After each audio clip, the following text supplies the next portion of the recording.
This is Shred Rogers, and you're listening to the Brutally Delicious Podcast. The Brutally Delicious Podcast. The Brutally Delicious Podcast. The Brutally Delicious Podcast. The Brutally Delicious Podcast.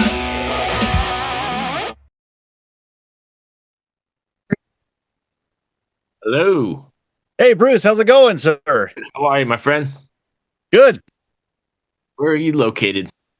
I am in Three Rivers, Michigan, which is southwest Michigan, about 3 hours from Chicago. So cold as hell? Not today, actually. It's starting to warm up. Oh, nice. Yeah, I'm in Richmond, Virginia, and it's really nice today. Oh, very cool. Probably- Nice. Yeah, it's going to be in the 60s, I think, so I'll take that any day. Yeah. Cool. Well, I appreciate you joining me. Thanks for taking the time. Yeah, absolutely. So I don't even know where to begin because this is an interesting project. Maybe Sure. start by telling... You still there? I am. Yep. Just changing my video background there. Okay, there we go. There you go. Yeah. So let's start by telling, I guess, the listeners where this idea came about, because you're mixing sort of like nursery rhymes and rock and metal, and it's very interesting to me. How did that come about? Yeah, so I actually have been a part of the cyber metal band, A Dark Halo, for quite some time. I was one of the co-founders, and I'm essentially the rhythm guitarist of the band.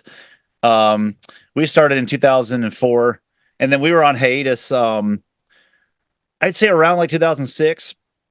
And I was, newly married and decided to have a family.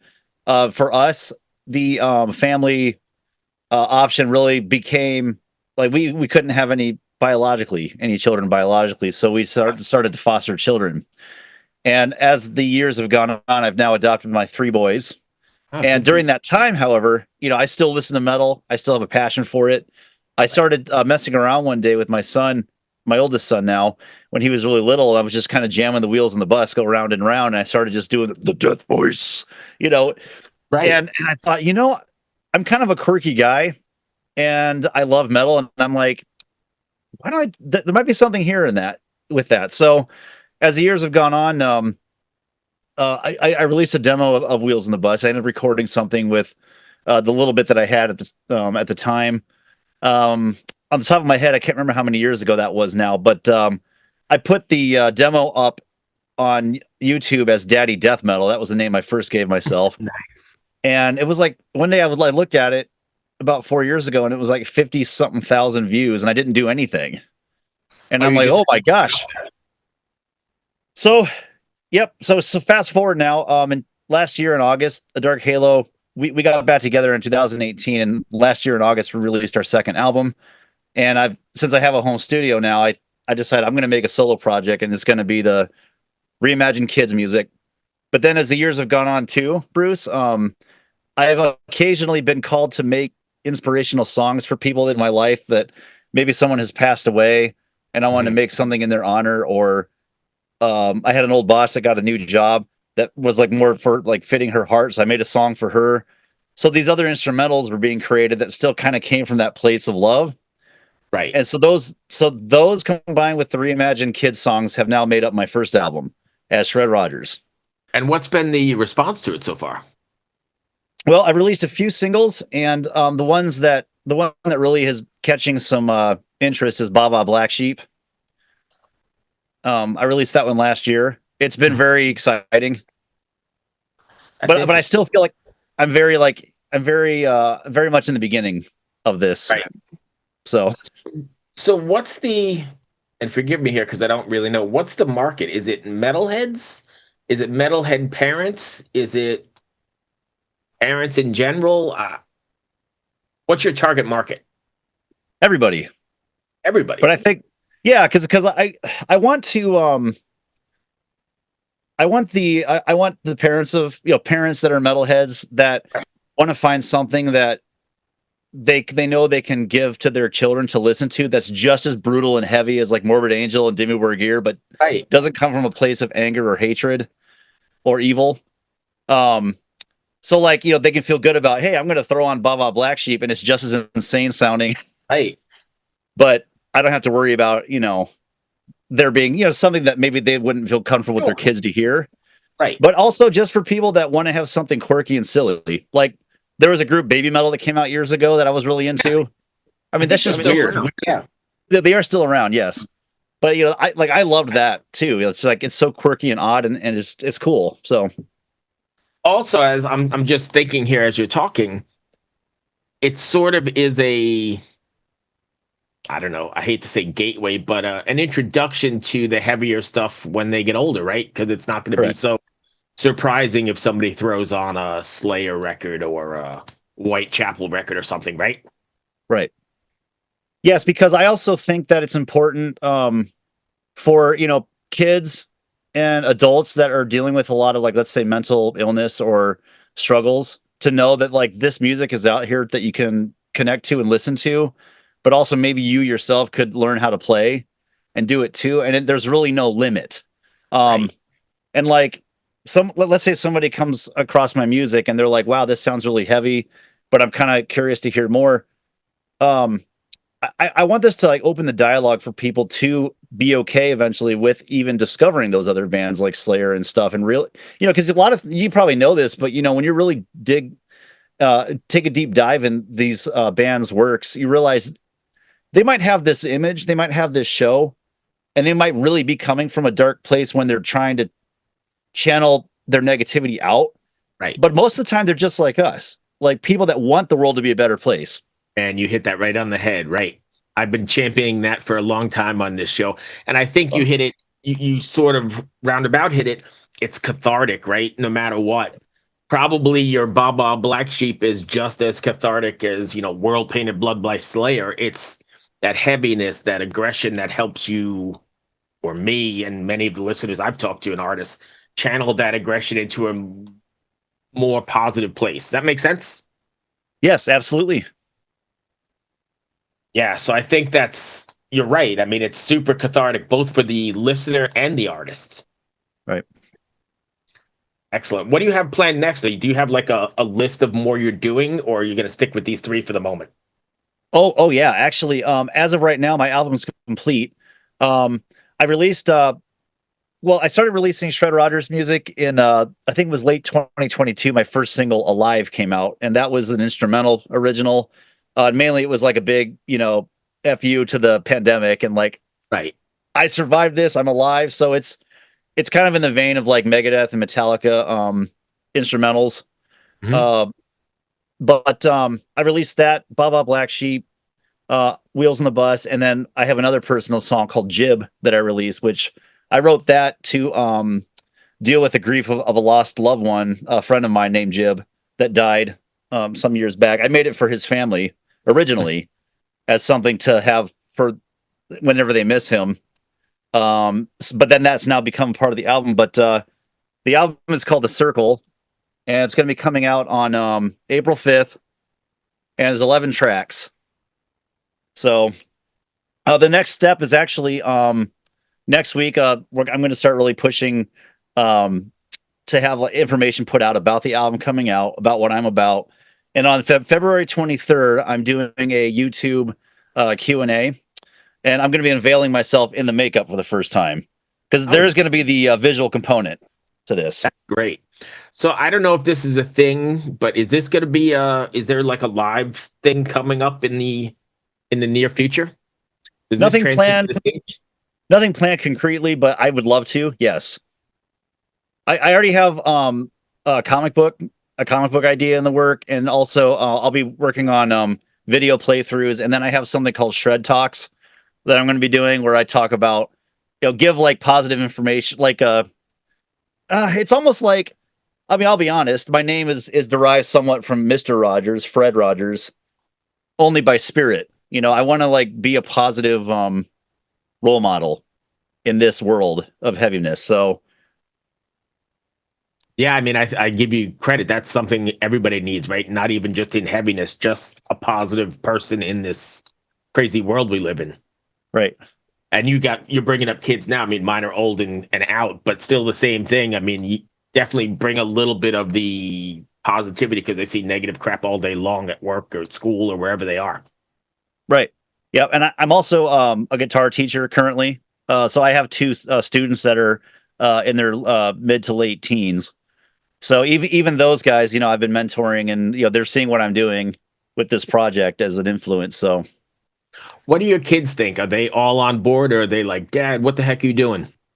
oh yeah, they like it. I mean, they know I've always been kind of an oddball to them. My oldest is 11 years old, and he doesn't really understand it. But he's like, that's just dad. And then my little ones, they like the beat to it. And but like sometimes though, when I throw on, like, let's say Wheels on the Bus, they say, I want to hear the good Wheels on the Bus, not the dark one. Oh, Nice. but it is good. Right. That's okay. So when you're looking to write, and you said you're constantly writing more songs, well, what are you looking at? Are you looking at converting nursery rhymes? Or, I mean, because I imagine this opens up to like Dr. Seuss stuff. You could probably get to a whole bunch of things, right? Yeah. So this I've been like laser focused on getting this album done because some of the musical ideas on here, and not necessarily the reimagined nursery rhymes, but the other songs I've had as demos in various forms for probably decades. Mhm. I wanted to make a concept album in a way. I'm a big fan of like Dream Theater and other like progressive metal. So like some of the music on here very much has that flavor too. It's not all about the speed and aggression. There's Right. moments of lightness, I guess you could say, or just variety. As a matter of fact, like half the album is instrumental. The only songs that have lyrical or vocals are the covers, except one track in the beginning. But it's very much designed to be an album experience. After this has been released and I start to do video content, I do plan to continue working on reimagined children's songs. And I'm thinking the next album will probably be more straightforward. Like I might do like an EP or an album of just reimagined kids songs that are short and concise. Still heavy. Still heavy. Yeah. Yeah, that's a great idea. I think and I also think, just sitting here thinking, I think it's a great idea because I've seen people, attempt at doing stuff like that, and it's never quality. But since you've got the chops to do it and the experience in the music business, I mean, you're doing it really, really well. Does that make sense? Absolutely. I mean, my intention has been to like, because like what you're saying. I mean, as a parent of wanting to find like what's out there like this, a lot of times it's not up to quality, and there's always a cheese factor. Always. Someone might think that some of this is cheesy, but no, I very much like when I wrote Baba Black Sheep in particular, I wanted it to be like throwing on Dimmu Borgir Right. and Devin Townsend and like Strapping Young Lad, and like it's as heavy. And I put everything I had into it. Right. And instead of going, yeah, yeah, it's like, bah, bah, Right. bah. So, Right. No, I think that makes sense, but it's recorded well. It's not like the music was an afterthought, right? I mean, the music is part of the whole package, as opposed to some of the other stuff I've seen where they're like, hey, here's our message, and we're just going to throw some, to use your word, cheesy music behind it, or cheesy production, and it's just kids, they'll get away with it. This is actually the real deal, right? It's a great produced, well played record. yeah, I seem to think so, but of course I'm biased. Right. No, but I'm telling you from my end, for sure. Oh, thank you. Thank you. And that makes a difference, I think, as opposed to like, the junk that people just throw out thinking, well, I'll just make a buck off of the kids and their parents. Right. Honestly, my goal is I just want to spread love and joy using what gifts I have finally like realized I believe I have, right?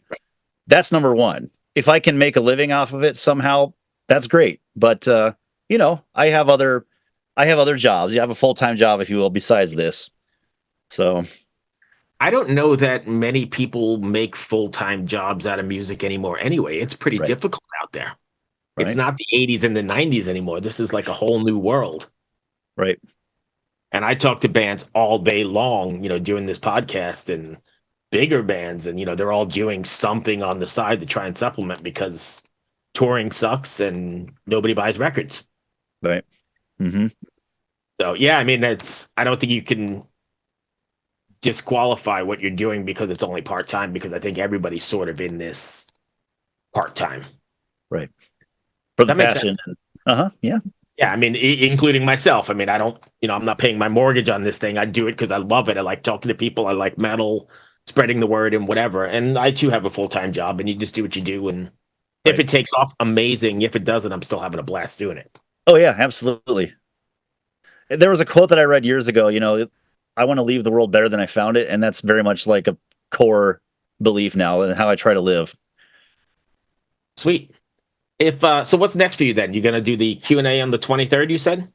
February 23rd, yep. And then that following Tuesday on February 27th, my next single is coming out. And it's really the first official single of the album. It's called I'm a Nut. And that one is actually the most straightforward of the album, of like, it's pretty close to what people may be familiar with. And I not only do the grunts and growls on it, but I sing on that one. But that's going to be the single. And on the 27th of February, it's not going to be on Spotify, but it'll be released through my Bandcamp for download. Also, I have a YouTube animated lyric video coming out. Are you And doing then- all that stuff yourself? Are you I have friends Yeah. that you know that I've known since high school. Like, I'm kind of bringing along a lot of Yep. my beloved family and friends that have, you know, they're also kind of in a similar spot. They're, you know, we all have our trials, right? And I'm trying to bring them up with me. Right. So yep. So I have a couple buddies that are working on that right now with me. I'm an artist too, to a point. Like, I sketched what this eventually became. Right. And if fans want to find you, can you give us all your socials and your contact info and all that kind of stuff? Oh, absolutely. Yep. I'm on Facebook, YouTube, Instagram. I have a link tree, actually. That was probably the best way to find me. Is that If you just look up, Shred Rogers? Yeah, Shred Rogers link tree. Folks should find it. I can give you the link if you want to put this on your Yeah, absolutely. publish it. Mm-hmm. Yeah, you can just email it to me or put it in the chat room. We can take it from there. But did I miss anything you wanted to cover? Not really. I'm just really hopeful that like following. So I came up with a kind of a mantra as I was developing what's now become Shred Rogers, and my saying is to achieve your dreams, follow your heart, do your best, be brave. The Shred Rogers way. So I very much am living that. Like, this is the first time I'm like following what my heart's telling me to do, and I'm hoping that it'll resonate. And I thank you for taking the time. Oh, no problem. And in the end, I think, and I applaud you, I think the world needs more positivity anyway. So no matter what, you know, you're doing something great. Whether you. everybody else catches on or not, at the end of the day, you probably feel good about yourself, right? Because you're doing some sort of positivity and sending it out into the world Exactly. Yep. in a time when we all really, really need it. Yes. Thank you, Bruce, for asking and for having me come on. I appreciate it. Awesome. Thank you, my friend. Good luck with the record. Good luck with the Q&A, and we'll talk to you soon. All right. Thanks, Bruce. Appreciate it. Good work. We'll see you. Bye. All right. Take care.